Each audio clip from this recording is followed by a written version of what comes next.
আমার প্রিয় বন্ধুরা, আজকের ভিডিওটি না দেখে স্কিপ করবেন না।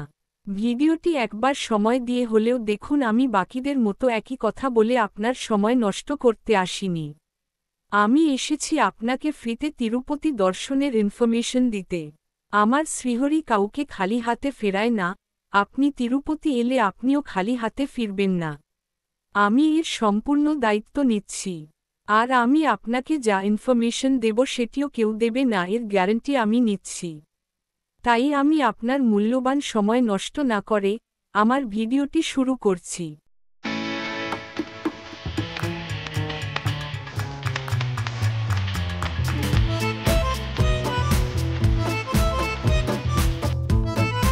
কেউ অর্থের কাছে হেরে যায়, কেউ দারিদ্রতার কাছে হেরে যায়, কেউ অসুস্থতার কাছে হেরে যায়, কেউ পারিবারিক সমস্যার কাছে হেরে যায়, কেউ হেরে যায় বেকারত্বের কাছে, কেউ বা জীবনের সবকিছুর কাছেই হেরে যায়।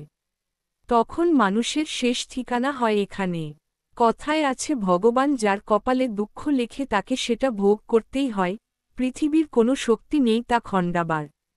কিন্তু তিরুপতি ভেঙ্কটেশ্বর আর মা পদ্মাবতী যার মাথায় হাত রাখে কারো ক্ষমতা নেই তাকে আর দুঃখ দেবার।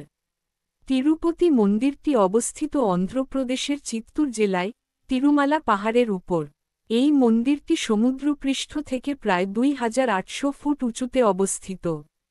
প্রতিদিন হাজার হাজার ভক্ত এখানে প্রভু ভেঙ্কটেশ্বরের দর্শনের জন্য আসেন। বলা হয়, ভগবান ভেঙ্কটেশ্বরের মূর্তি জীবন্ত, কারণ তার বুকের কাছে সবসময় হালকা কম্পন অনুভব করা যায়। এছাড়াও মন্দিরের পেছনে একটি বন্ধ দরজা রয়েছে যা কখনো খোলা হয় না। স্থানীয় বিশ্বাস অনুযায়ী সেখানে স্বয়ং ভগবান অবস্থান করছেন। তিরুপতি মন্দির শুধু একটি ধর্মীয় স্থান নয়, এটি ভারতীয় সংস্কৃতি, ভক্তি ও ঐতিহ্যের প্রতীক।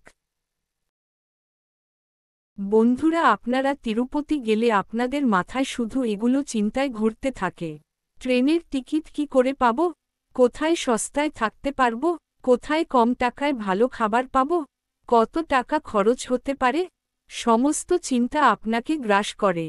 আমি বলছি, আপনি শুধু যাওয়ার চিন্তা করুন, বাকি চিন্তাগুলোকে আমার উপর ছেড়ে দিন।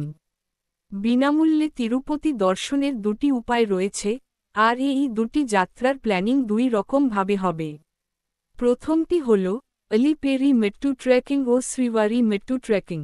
এই দর্শনটি আপনাকে পাহাড়ে উঠে ঘুরে ঘুরে করতে হবে। এই দর্শনে আপনি অনেক সুন্দর সুন্দর জিনিস দেখতে পাবেন। আপনি পাহাড়ের অপরূপ দৃশ্য, ঝর্ণা, নানান ধরনের পাখি এবং চিড়িয়াখানার মধ্য দিয়ে যেতে যেতে অসংখ্য পশু দেখতে পাবেন।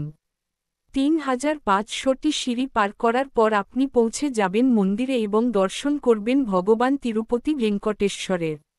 অনেক ভক্ত এই সিঁড়ি পায়ে হেঁটে ওঠেন, তাদের বিশ্বাস এতে মনোবাসনা পূর্ণ হয়। দ্বিতীয়টি হল সর্বদর্শন টিকিট, যেখানে আপনি বিনামূল্যে লাইনে থেকে ভগবানের দর্শন করতে পারবেন। বেশিরভাগ ভক্তরা এইভাবেই ভগবানের দর্শন করে থাকেন। মন্দিরের মূল দর্শন সময় সাধারণত ভোর 3টা থেকে শুরু হয় এবং রাত অবধি চলে। এবার আসি, আপনারা কিসে যাবেন? তিরুপতি যেতে গেলে হাওড়া থেকে 2টি ট্রেন নিতে হয়। একটি হল হাওড়া ব্যাঙ্গালোর এক্সপ্রেস, অপরটি হল দুরন্ত এক্সপ্রেস। আমি আপনাকে সঠিক উপায় দিচ্ছি। আপনি তো ফ্রিতে দর্শন করবেন, তাই চেষ্টা করুন হাওড়া ব্যাঙ্গালোর সুপারফাস্ট এক্সপ্রেসটিতে টিকিট করার। কারণ এই ট্রেনটি পৌঁছাবে রাত্রি রাত 12:15টায় তিরুপতি রেলওয়ে স্টেশনে। এই ট্রেনে গেলে স্পেশাল বেনিফিট পাবেন। আপনি দুভাবেই দর্শন করার অপশন পাবেন। স্টেশনে নেমে আপনাকে যেতে হবে শ্রীনিবাসম কমপ্লেক্স অথবা বিষ্ণুনিবাসম কমপ্লেক্সে। বিষ্ণুনিবাসম কমপ্লেক্স রয়েছে ঠিক তিরুপতি রেল স্টেশনের পাশে এবং শ্রীনিবাসম কমপ্লেক্স রয়েছে তিরুপতি বাস স্ট্যান্ডের কাছে।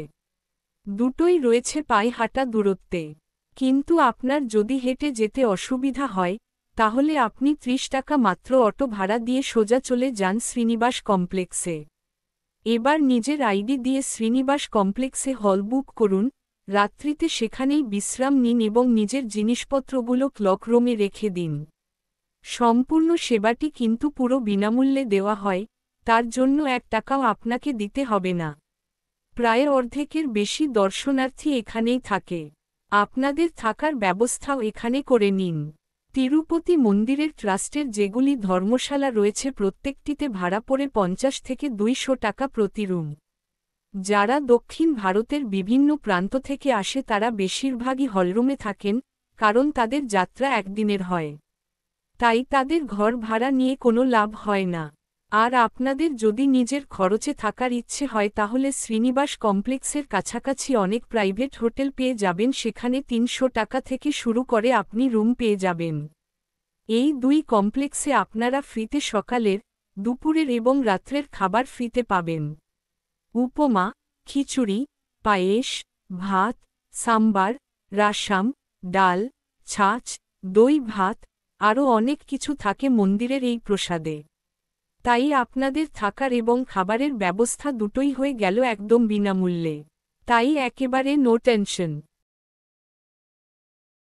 এবারে ভোর 4টে থেকে লাইন দেবেন বিষ্ণুনিবাসম কমপ্লেক্সে। সেখানে দুটি লাইন হবে, একটি হবে সর্বদর্শন টিকিটের জন্য, আরেকটি হবে উপরে আলিপিরিতে পাহাড়ে চড়ে দর্শন করার জন্য। লাইনে থাকাকালীন পাবেন সকালের জন্য জলখাবার একদম বিনামূল্যে। এখানে খাবারে থাকবে চা এবং উপমা। সকাল 7টার মধ্যে টিকিট থাকবে আপনার হাতে, আপনার চিন্তার আর কোনো কারণ থাকবে না। পৃথিবীর কোনো শক্তি নেই আপনাকে দর্শন থেকে বঞ্চিত করবে। যারা আলিপিরিতে যাবেন পাহাড়ে চড়ে তারা 6টার মধ্যে টিকিট পেয়ে যাবেন এবং আপনাদেরকে সকাল 6:30 থেকে 7টার মধ্যেই যাত্রা শুরু করতে হবে। প্রায় 3500 সিঁড়ি পেরিয়ে আপনি পৌঁছে যাবেন তিরুমালাতে একদম মন্দিরের কাছে। সেখান থেকে ফ্রি বাস আপনাকে নিয়ে সোজা চলে যাবে মন্দির দর্শন লাইনে। যারা সর্বদর্শন লাইনে দাঁড়াবেন তারা যদি সকালে টিকিট না পান, তবে দুঃখ বা হতাশ হবেন না, আপনাদের জন্য আরেকটি সুযোগ রয়েছে। দুপুর 2টো থেকে লাইন শুরু হয় শ্রীনিবাস কমপ্লেক্সে এবং বিষ্ণুনিবাস কমপ্লেক্সে। এখানে আপনারা 100% টিকিট পেয়ে যাবেন। এখানে যারা যারা লাইনে দাঁড়ায় তারা কেউই খালি হাতে ফেরে না, তাই ফ্রি দর্শন নিয়ে একদম নিশ্চিন্ত থাকুন। মাথায় কোনোরকম চিন্তা রাখবেন না, আনন্দে দর্শন করুন। টিকিট আপনার হাতে চলে আসার পর আপনি বাস ধরে সোজা চলে যান তিরুমালাতে। বাস প্রতিজন আপনার কাছ থেকে 70 টাকা নেবে, আর আপনি যদি যাওয়া আসা একসাথে করেন তাহলে টিকিট পড়বে 140 টাকা। এবার আপনি বাস ধরে সোজা চলে যান তিরুমালা পাহাড়ে। বাস যখন পাহাড়ের কোল দিয়ে যাবে তখন মনে হবে আপনি সত্যি বৈকুণ্ঠে পৌঁছে গেছেন। পাহাড়ের কোল বেয়ে সারি সারি গাছ পার করে যখন তিরুমালা পাহাড়ে উঠবেন তখন নিজেকে খুব ভাগ্যবান মনে হবে। এরপর দেখতে দেখতে আপনি পৌঁছে যাবেন তিরুমালা বাসস্টপে। সেখানে পুষ্করণী তীর্থে স্নান করে চলে যান বরাহ মন্দিরে। সেখানে বরাহ দেবের দর্শন করে তার কাছ থেকে আজ্ঞা নিয়ে দাঁড়িয়ে পড়ুন ফ্রি দর্শন লাইনে। 4 থেকে 5 ঘন্টার মধ্যে আপনার দর্শন হয়ে যাবে। টিকিটে আপনি পাবেন 2টি করে লাড্ডু। এবার খিদেও তো খুব পেয়েছে, সেজন্য আপনারা চলে যান অন্নপ্রসাদ কমপ্লেক্সে, সেখানে প্রসাদ গ্রহণ করুন মনের সুখে। এরপর গোটা তিরুমালা ঘুরে ফিরে আসুন আপনার হোটেলে। যারা চুল দেবেন তারা তাদের চুল দান বিষ্ণুনিবাসম কমপ্লেক্স ও শ্রীনিবাস কমপ্লেক্স এই 2 জায়গায় দিতে পারবেন। এবার বন্ধুরা আপনাদের ঘরে ফেরার পালা, আপনাদের যে করে হোক ঘরে পৌঁছাতে হবে। আর আপনাদেরকে ঠিকঠাকভাবে ঘরে পৌঁছে দেবার দায়িত্বটাও কিন্তু আমার।